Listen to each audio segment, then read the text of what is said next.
ভগবানও করেন। আমরা যে ভগবানের জন্য এত কষ্ট করি, ভগবান আমাদের জন্য কষ্ট করিয়া থাকেন।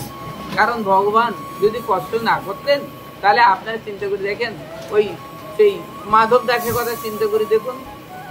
জগন্নাথই মাধব দাস, জগন্নাথী মাধব দাসে আমাশা হয়েছে, তাই ভগবান মাধব দাস, তাই জগন্নাথ দেব জল সবুজ করার জন্য একটা পাত্র নিয়ে লোটা নিয়ে গেছে।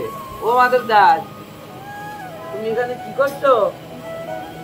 তা মাধব বলছে, কি করছো তা তোমার কি দরকার? আমার এখানে ক্ষেপ টানাটানি হচ্ছে। মাধব দাসে দেখা দিচ্ছে না, অন্য শব্দ বেশি গেছে তো ভগবান। তা বলছি ক্ষেপ টানাটানি হচ্ছে, তুমি জানবা না? তোমার বাড়ি কোন জায়গায়? তাহলে আমার বাড়ি এই কি আর, তা তুমি যাও তোমার কাজে, আমার এক্ষুনি আবার। তা বলছে, তুমি তো ঘন ঘন বাইরে যাচ্ছ, তা তুমি জল সবুজ করো না? তা বলছে, আমি জল সবুজ করি না, তোমার কি দরকার? তা বলতে আমার শুধু ঘন ঘন যে 5 মিনিট পর পায়খানা হচ্ছে, তারপর কখন জল সবুজ করবো? তা না করে কতবার হয় হইয়ে হইয়ে হইয়ে যখন বন্ধ হবে সেই সময় জল সবুজ করে একেবার করে বলে রোদের উপর শুয়ে আছে, কতবার ক্যাপ্টেন। তা বলতে, মাধব দাস, তোমার না মাস্টার নেই, আমার না মাধব দাস। তাতে আমার এত পরিচয়, তোমার কি যদি দরকার? তোমার খেয়ে পাওয়ার কাজ কোথায়? তোমার বাড়ি? একটা বাড়ি আমার নিকটে, তা তোমার জন্য যে আসছে। তা বলছে, দেখো কি করতে আসছো তুমি? তা বলছে, আমার কাছে একটু জল পাত্র আছে, তা তোমার একটু ওই দিয়ে দিতাম। আমার দিয়ে দেবে? তাহলে তো তুমি মানুষ না। বুঝতে, দেখো তুমি কেউ তুমি ঠিক মানুষ না, ঠিক তুমি বোধহয় ঠিক তুমি জগন্নাথ দেব হবা না। আমার যে কতবার খেপ দিচ্ছে, আমাদের ধুয়ে দিতে হবে, তার কেউ তো এরকম বলেনি। তা দেখো ঠাকুর, তুমি একবার জানমান সব খেয়েছো, তুমি ভক্তের যদি সব করতে পারো, তাই আমার এই বন্যা জল, এই জল সবুজ করে এও তুমি করতে পারো? তাহলে হ্যাঁ, ভক্তের জন্য আমি এও করতে পারি। ভগবান ভক্তের জন্য জল সবুজ করতে আসছে, তাহলে কেমন দয়াময় ভগবান। তা বলছে, মাধব দাস, তোমার কষ্ট সইতে পারছি না, তাই তুমি ওইভাবে থাকো, তো তাই আমি জলকে ধুই। তারপর দেখো তুমি ভগবান, তা আমার এইটাই একটু বন্ধ করে দিলে হয় না? আমার সাথে খেপটানা বন্ধ করলে হয় না? তুমি তো পারো সব করতে। তা বলছে, ঠাকুর বলছে, দেখো মাধব দাস, এটা প্রকৃতির ধর্ম, তোমার দেহের ধর্ম, তোমার দেহে ধর্মই আমাশা।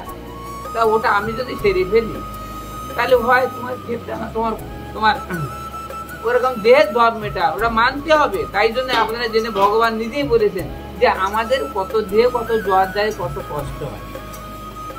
আমরা কখনো ভগবানকে দায়ী করবো না, এই ঠাকুর তোমার সাধন ভজন করে আর তুমি তোমার এত কিছু আমার কষ্টটা তুমি দেখতে। আমরা সবাই এটা বলি যে তোমার সাধন ভজন করে আর তুমি এত কষ্ট আমাকে দাও, তা তুমি কেমন ভগবান?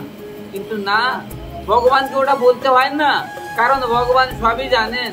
ভগবান পরীক্ষা করেন ভক্তকে বিভিন্ন বিভিন্ন বাধা বিঘ্ন এবং বিভিন্ন সমস্যা দিয়ে পরীক্ষা করেন, আমার ভক্ত আমার আছে কিনা। তাই মাধব দাস এতবার পায়খানা করছে, কিন্তু মাধব দাস সদাচার নষ্ট করিনি, ওই অবস্থায় ঘরে যায়নি, হ্রদের উপর শুয়ে আছে। তা বলছে, দেখো জগন্নাথ, আমি তো ঘরে যাইনি, যে কবার হয় হোক আমি হ্রদের উপর শুয়ে আছি, তাতে আমার দেহ তো অপবিত্র হয়নি। তা তুমি সবুজ করতে এসছো কেন? তুমি আমার এটা ভালো করে দাও।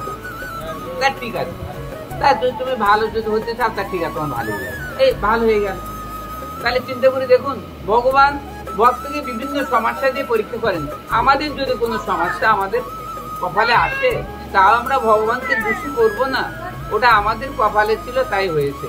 তাই জন্য দারাশত পরিবার তুমি কার কে তোমার ভিক্ষা করে আমার আমার ভাবনা, ইষ্টপুত্র বান্ধব যত মরি যায়, কত শত আপনারা হও সাবধান।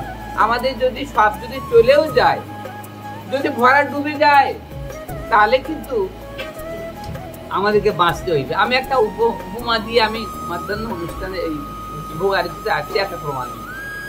একজন ব্যক্তি